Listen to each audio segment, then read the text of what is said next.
So I'm gonna first start by doing some brief introductions, a little bit about each of our panelists. So first, we have Miss Rose Wanjohi. She has been in human resources for over 17 years and is currently the Region Vice President of Human Resources for Sysco Foods Los Angeles. She has worked for companies like Reyes Coca-Cola Bottling, Reyes Beer Division, Hewlett-Packard, among others. In addition to her degrees in international business and an MBA, she is also certified, she is a certified diversity professional with accomplishments such as winning Top Workplace in 2016 and Best Places to Work in 2020, as well as leading Gender Balance Initiative for Beer Team, Reyes Network, and the Women's Network for RCCB. In particular, she actually also volunteers with Diaspora Yekoyo, which is a women's support group that helps women in their careers, other community work in California, and she helps to mentor young professionals in career development. She also gives back to her home country of Kenya. Our next panelist is Mr. Steve Choe. Mr. Steve Choe, and this is a little bit backwards, but Steve is over here. Steve Choe is a husband, a father of 3, and he grew up in Monterey, California, where his parents owned a bed and breakfast inn and later a small hotel. So if you're interested in things like entrepreneurship, Steve Choe might be a good person to talk to. He also was a student at Cal State Long Beach, where he worked as at the front desk at the Long Beach Marriott. His career has spanned a number of years, and it has involved where he has had positions from moving from front desk manager to director of rooms, director of operations, and in 2022, he was promoted to and is currently the dual general manager of the AC+Moxy Hotel in downtown Los Angeles. Some of his accomplishments include having a $30 million renovation of guest rooms and food and beverage outlets.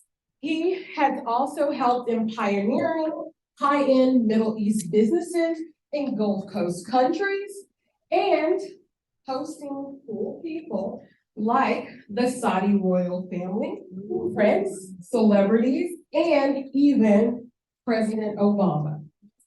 All right. Our next panelist, which is one of our newest family members to the Collins College of Hospitality Management, is Miss Carmen Rad. Miss Carmen is one of those persons who you can depend on, especially when it comes to women-led initiatives. She has had success as a Latina woman. She currently works as the owner or the CEO of CR&A Custom and is among only a handful of large format digital printing and outdoor and advertising companies in America that is minority and woman-owned. CR&A Custom operates out a 25,000 square feet facility in the heart of downtown LA. Examples of some of her work and her organization's work include examples of oversized banners at Staples Center and LA Live Entertainment Campus, as well as work for major corporations in the United States, Puerto Rico, and Dubai. And then finally, we have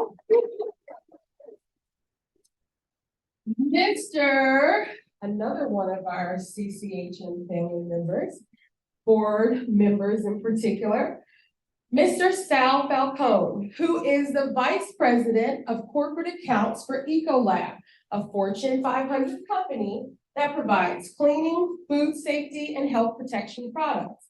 In his current position, Sal is currently responsible for leading a team that manages relationships and the needs of all corporate customers in the Southwestern US. During his 29-year tenure, Sal has held numerous sales and management positions, including Vice President of Corporate Accounts for Latin America and the Caribbean, Assistant Vice President of California District Manager, Distributor Sales Manager, Territory Manager, and Service Rep and Shopkeeper. And if I'm not mistaken, I could have sworn that Sal just actually had a new celebration of number of years with you all, which is how many years? I just celebrated my 34th year anniversary. 34. One company. One company. I tell you. One wife. We are going to go ahead and jump in. And one of the first things that we want our our panelists to do is to share which communities you personally identify with. We find that this is very important so that our students know they can see themselves in someone like you. So if you could share which communities you personally identify with, take about 30 seconds to a minute, and we'll start from Rose. Awesome. Thank you so much. And good morning, good afternoon, everyone. I'm super excited to be here. Like you heard, my name is Rose Wanjohi, so I identify myself as a Black person, African, mother, woman. Those are some of the, that's how I identify myself. Nice. Good afternoon, Salvador Falcon, Falcon. I'm with ECOLAB, obviously. I identify myself as a Latino. However, I am kind of like a chameleon. I'm also a father, a brother, a son, and a sports fanatic. But I'm a chameleon. The reason I say that is in my region, I tend to travel quite a bit. Hawaii is part of my region. When I go to Hawaii, the locals think I'm Hawaiian. So I take advantage of the local price. Back on that. And then when I'm around Native American tribal areas, I'm also looked at, and maybe it's just my facade, my look, my appearance, that I also pass by as an American, Native American. And it also, I would say that my last name, when they see my last name, that's the other thing that tips them off or gives them a hint that perhaps I may be Native American. But I am a Latino, born in Mexico and moved to the US when I was 6 years old. Hi, my name is Carmen Rad, and I identify myself as a Puerto Rican Latina, mother, wife, business owner, activist, and who just likes to share. Steve Choe, I identify with all three of my other esteemed colleagues here. Actually, I would say I'm Asian American, born and raised in San Jose, California, and then Northern California down. So, father, brother, husband.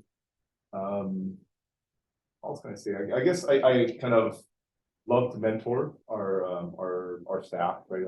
Incoming individuals that like to come and work in hospitality, because that's where I started, and I feel like it's a big thing for get back on that. Also a therapist that's unregistered, because in the hotel business you have to be a therapist to kind of help your owners and your asset managers and your management companies kind of get along, if you will. And our industry is it's constantly fluid. There's a lot happening. It's a high stress industry, but it's also very rewarding. So I would say that I identify, predominantly in the Asian American community, and just very excited to be here and be able to help out wherever I can, provide support. Awesome, thank you. So we are going to move into some of our first questions. So because you all are representative of a number of different aspects of the hospitality industry, can you describe some of the diversity, equity, and inclusion initiatives that you yourself or your organization has implemented? Let's go first. And actually, we'll actually start, we'll do kind of popcorn. So we'll start with Carmen. So, our company is, 30 years old, and we partner with, local, organizations like Job Corps, the YWCA, and we have, kids come in and do tours. And we've hired within those organizations. We actually have 3, employees right now. One is celebrating his 10th year. And, we find that really important because there's talent that may never have gotten the opportunity to get an interview with a company like ours. We have very high level graphic artists, people that have their masters, and this gives somebody that has not achieved those goals, but has a natural talent to then be able to work in some really fun projects. Okay, we will go with Sal next. We as a Fortune 500 company, are doing many initiatives, and it's because we want to be a reflection of our customers, right? Many of you may not know ECOLAB, but ECOLAB is everywhere it matters in every single food service, hospitality. You would be surprised where we're at and helping the place of business that you're seeking your food from, seeking your stay from. Most likely, good chances that we're behind the house, helping them operate. With Sysco, we partner, they carry our product.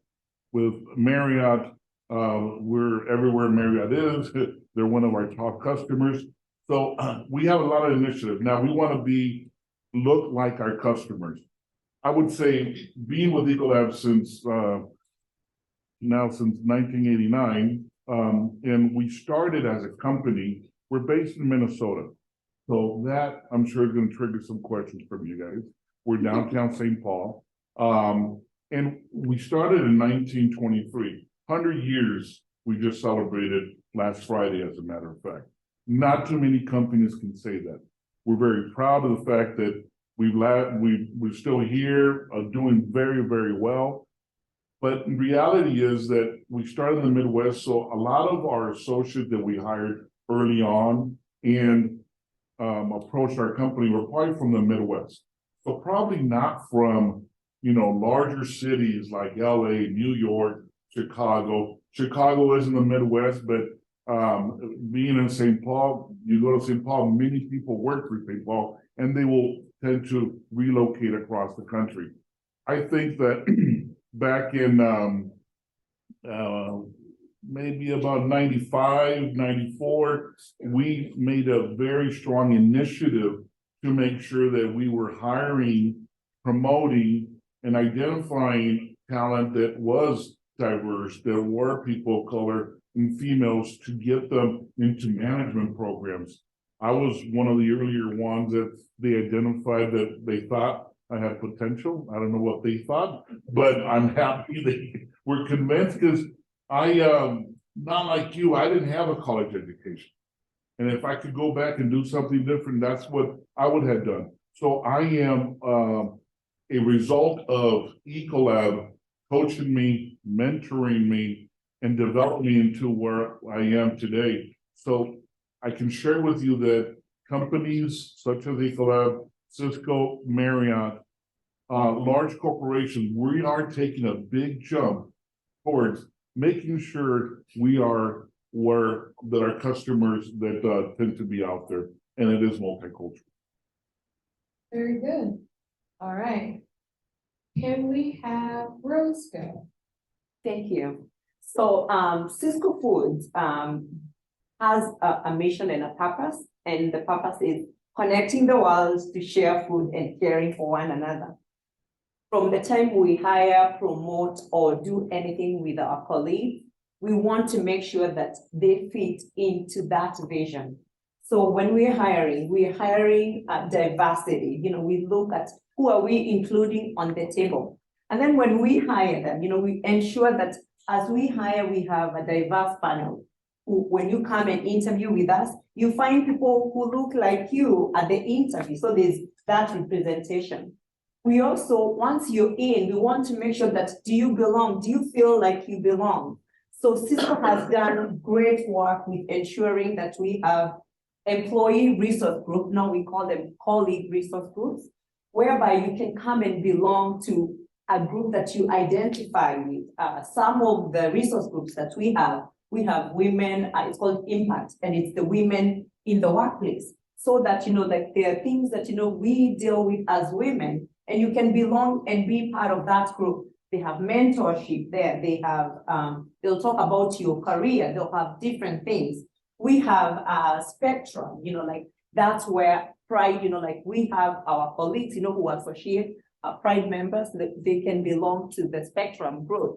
We have the Blacks group in the workplace. We call them the Catalyst group. And you have like-minded people, belonging to these groups. And I can tell you that, I have been in human resources for about 17 years.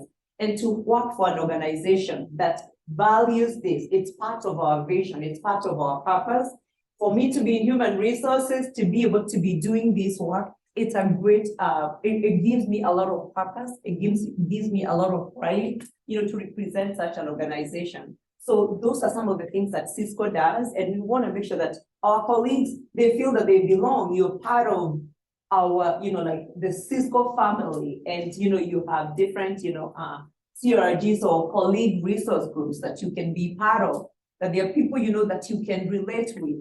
I came here as an international student many, many years ago, went to San Diego. I did not know anyone. And coming here, I was able to belong in a space where I found, like-minded people who helped welcome me into the school campus, find a different culture than the one that I came from. And, through those resources, that I've been able to, doors have opened for me. And I make sure that also I am that person who opens doors for others because, they were there for me and I can be that for somebody else. So I mentor, like mentoring other people. I do resume writing. I do interviewing skills, for those who are joining, the workforce. So, if I can support you, I am here. And Sysco, just saying, we are hiring, so come look us up. Hospitality, thank you. All right, Steve. Great. Well, as most of you probably know, Marriott International is one of the largest hospitality company, or the largest hospitality company in the world. And I've worked for different management companies, right? So Marriott is who I work for now, and I've been with Marriott for the last 5 years. But I spent a big portion of my career with Intercontinental Hotels Group as well, which they're all been great. And actually, the first general manager spot I got was at Intercontinental Central City, and it was actually the first Asian male GM in the US, right? So that was out of 50 hotels that we have in the US, that was a huge point of pride for me. And I think that the hospitality industry, hotel industry is one of those that really looks at inclusion, looks at diversity, and really wants to push that on that level. I think Marriott International is the best from all the different management companies I work with, because there's so much that Marriott does globally, locally. Obviously we have the name of Marriott on the building here at the Collins College, and that's like a big point of pride for us locally that we really support and really look at how we can take today's youth and to see so many students in hospitality and trying to make that a career path is really something that we're extremely excited about, because it is a very exciting industry. It is something that you can definitely make a career out of. I questioned that throughout my career many times, and I think that when I think about where I started, the front desk, and I've done many different jobs. I've done stewarding, I've worked banquets, I've done every single possible job you can imagine in the whole business. But it's one of the few industries I would say that you can actually work your way up and become a GM of a hotel, right? I mean, might take quite some time, but it is something, if you stay the course of the path, it'll eventually present itself in the opportunity. So Marriott, I think, is one of the best companies in really working locally, not only with different universities and colleges, but within the company, we have so many diverse workshops that the company does. I had put one of my executive committee members that was a new leader, and we have a women's leadership group that is every year, and we send them for a week to Washington, D.C. or one of the other states that we have the conference in. They spend a week just talking with other women in leadership there, and it's been one of the things I always get the most feedback for people that I send, saying that was the most valuable 1 week that they spent in their career, and learning about how they can kind of incorporate themselves into higher leadership roles and how they can obtain higher positions, and just learn from other women leaders that are out there. And not just women leaders, but every other diverse group that's out there as well. So, and then locally, Marriott works very closely with different organizations. We have a business council in the market. I work in the LA market. And you know, we partner with the LA Food Bank. We partner with the Children's Hospital Network of Los Angeles. We do a fundraiser every year.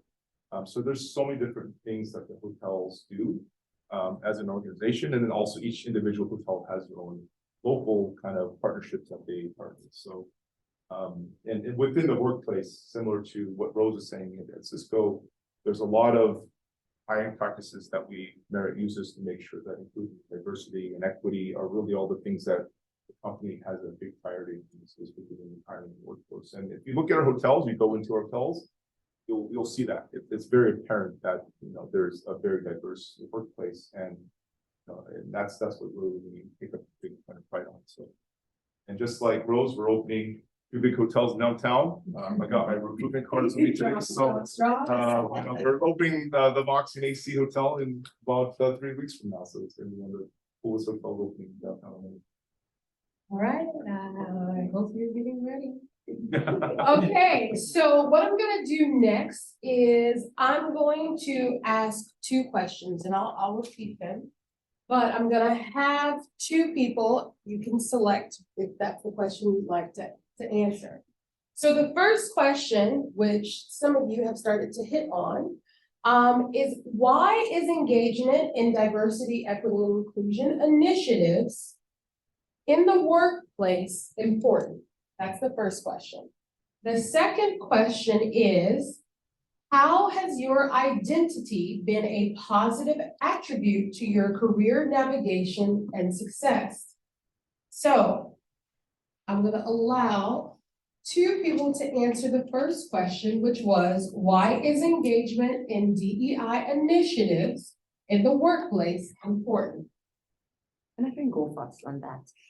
So, what you find, we've all gone through the pandemic, 2020, and the pandemic changed the way that we do things. That happened, with companies, they've had to change the way that they do things. For also employees or you students, when you're going to be looking for employers, you have choices. There's a lot of choices that you see. And when you're looking, when candidates are looking, they are looking at, what's in it for me in this organization? Apart from just the paycheck, what else is in it for me? And people are looking for communities. People are looking for spaces or companies that will make them be part of just something that, they collect a paycheck, something bigger than themselves. So what that has done is that it has forced employers to think differently. We call it the employee value proposition. Why would you choose to come and work for Sysco? And we've had to look really hard and see, hey, what is it that we offer our candidates, our employees, who come and work for us? So some of the things that I shared, that we have the employee resource groups. Also, that's where, you belong in different areas where you have others that you can relate with. And I'll tell you that creates community, in the workplace where you feel, like I have a friend at work, or I have somebody who can relate to the way that we work. Also, we train our leaders, we train our managers so that when they are leading people, you lead with kindness, you remember that people are human and people have a lot of things that they deal with. Like I shared, we just went through a pandemic. That still has the after effect still today. Today, there are people who want to work from home, and maybe they're not choosing to work from home. It's, they have to be, they're caretakers of maybe parents or, children. So we as employers, we have to think different. How can we ensure that we have maybe remote work, or we can have the combo where you come to the office and there's remote work? I'll tell you, 5 years ago, a lot of companies would not have entertained the remote work or having people have the combo of working from home or working in the office. But today, for us to remain competitive and to be able to attract diverse, thoughts, so that we have the best employees, we've had to do things differently. And that's what Sysco has had to do. Thank you. So we'll have one more person answer that question, which was, why is engagement in DEI initiatives in the workplace important? I can, and I'll answer this one. Why is it important? Listen, at least I'll speak from, on ECOLAB's behalf. We have a great culture. It's part of the reason why we made it thus far 100 years, right? And I know they will make it another 100 years, and other people will be here to run the company, because I won't be here maybe after 6 more years, but don't tell the company yet. I don't know when I'm thinking about retiring. No, but the culture is already there. But as a company, if you don't change, and I'm sure you guys have seen a big shift, not only in the past since COVID, but that's even prior to COVID. There is a lot going on in the world, in each one of our communities. And if, as an organization, if you don't change, if you don't adapt, you will not be in place, right? I've been around a lot longer than you guys might. There are companies that I grew up with that I used to use. Those brands don't exist today. In order for us to continue to exist and continue to move forward, continue to be successful, and to recruit, we have to change, and making a change is about accepting others' ideas. Because if you have, and I'll be as transparent as I can without not putting myself in trouble. When I first started with the company, not college educated, I started as a shopkeeper right down the road here in the City of Industry. I learned how to repair and refurb a dish machine. And I wanted to go out in the field, so I had to work hard, and maybe harder than others, because our company back then was seen as a company that people paid recruiters to seek out those companies. But think about that. I was already against so many talented, polished individuals, experienced individuals that were way ahead of me. So I always had to work a little bit harder. Now, take that and don't be afraid to differentiate yourself from others. And how do you do that? By working a little bit harder, by asking, what else can I do? Give me that special project, Mr. GM. Let me come out and help recruit with HR. I was that and everything here in Southern California. Why? If somebody from St. Paul came into town, and they would always see my name on the standings, because I'm a salesperson when I first started and I moved up in the organization, that I was doing well, I was retaining our customers, I was growing our business, and I was doing good, but they didn't know who Sal Falcon was. So I always suggested or asked, hey, we didn't have Uber back then, believe it or not.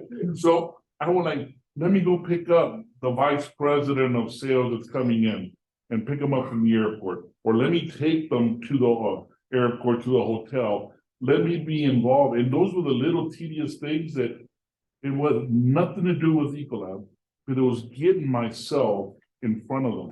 So that being said, if I don't have a voice at the table in these polished white male individuals back in 1989, they were paying a lot of dollars to come be part of this organization. Can you imagine just one type of vision, a white male vision, that's not going to allow a company to continue to advance? So we had to shift. We had to change. And I'm happy to report we're a publicly traded company. You can read it, and I probably misquoted it. By 2030, 35% of all our managers will be female. By 2030, we're in 2023. We've made that statement clearly to Wall Street that we will be there. And we measure it every single, every other month. We measure it as managers. I cannot hire somebody if I don't have a diverse candidate within the list of candidates that I'm looking at. Right? Now, it's the right thing because I share that, and you know, I'm a minority, but I've always never looked at who is the person that I'm hiring. Are they a female? Are they a minority? No, I've always hired the right person for the job, right? The top, because I want my team to be successful too as well, right? But if I didn't have a diverse candidate within the pool, then I'm selling myself short of having another voice within my group.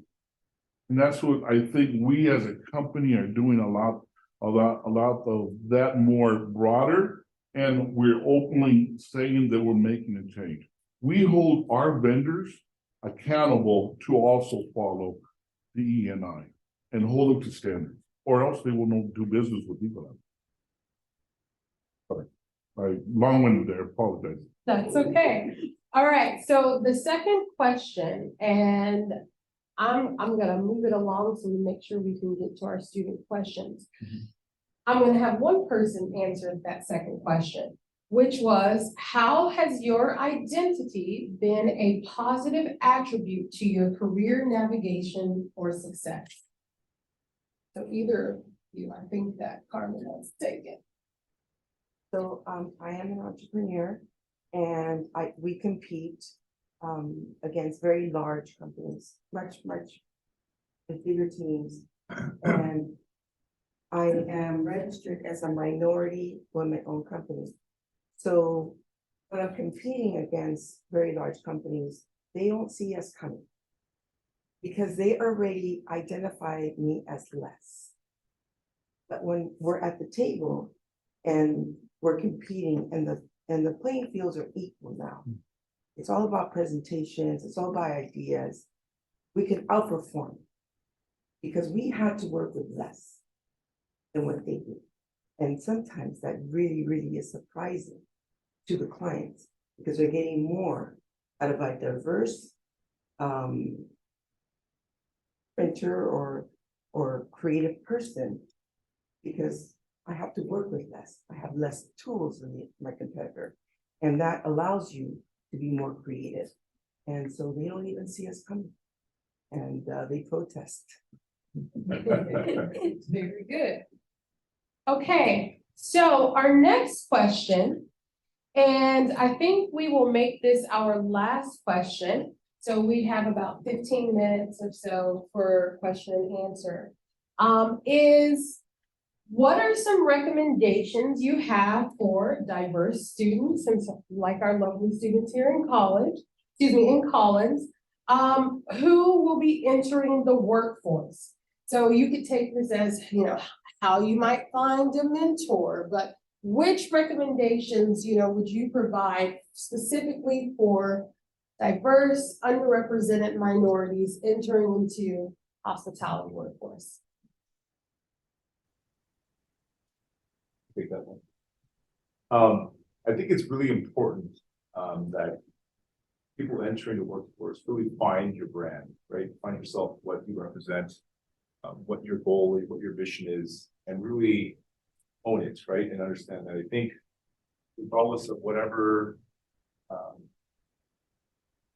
minority group or whatever you identify with yourself, the most important thing is to understand what your mission is and who you are as an individual. As Sal made a good point, right? That he wants to hire the right person for the job. And Of course, we look at many things like diversity in the workplace, but if you have somebody and just because they're diverse, doesn't mean that that's the right person to hire, right? They gotta fit the right, profile and the right things that you're looking for in that job. So if you really own yourself as a brand, what you're very passionate about, and let's say you're entering into applying for a hotel job and you want to apply for a food and beverage position as a server, right? You've got to really own that and really just make sure that comes across very strong, right? And you're identifying and looking at and finding all the potential opportunities out there.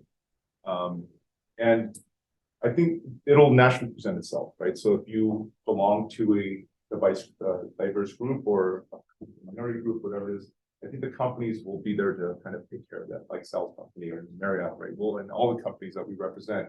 But we're going to find you, but you've got to be able to come to us and really make a very strong statement about why we should hire you and compelled. So it should be the most important thing that you really want to do. So there's a lot more to it, but I know we're a little constrained for time, but just that hopefully that helps. Very good. Carmen wants to add as well. I think that, just come with the best self that you are. Because at the end of the day, if you can't perform, it doesn't matter where you're from.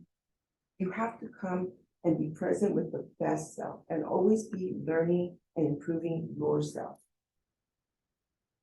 Network. Network is going to be the key for your future. I tell you, you would think that, and I'm probably, well, I'm definitely not the sexiest person up here, but no, what I mean by that is the solution, right? Who wants to work for ECOLAB, right? I was actually executive steward when they approached me, and I'm like, I want to go sell chemicals, right? But it's not about chemicals. I have relationships with so many different people. Every day I would see 8 to 10 different people. I wasn't locked up in one building. I got to go to the outside. Heck, throughout my career, I've seen beautiful places, and I've traveled there because I had to go meet a customer that, she shared with you that I was in Latin America and the Caribbean, and it's all for work. So if you network, to this day, I have contacts that when I handled Sysco Los Angeles before Ventura and Riverside fold out, meaning that they built the other 2 houses. And Vern Lesby, who was the VP of marketing, who also sits on the board, him and I followed him, and it wasn't that I wanted him to be my mentor, but I observed how talented he was, how good he was, how hard he challenged me. And those are the ones probably you want to really connect with, the ones that make it a little bit more difficult for you. Why? Because they're trying to lift you up to a different level. Don't be as scared of being challenged by somebody, because that person's actually helping you. You may not feel it at the moment. And I joke with Vern all the time, because I was told not to give him any more marketing money, but he always challenged me. And there was a reason behind it. And to this day, we're really good friends. So network wherever you can. Awesome. And I'll take the final one. I'll say, like everything that they said, plus your resume, it will get you in the door. What you write on the piece of paper will get you in the door. Your personality, when you come to interview, bring your best version of you.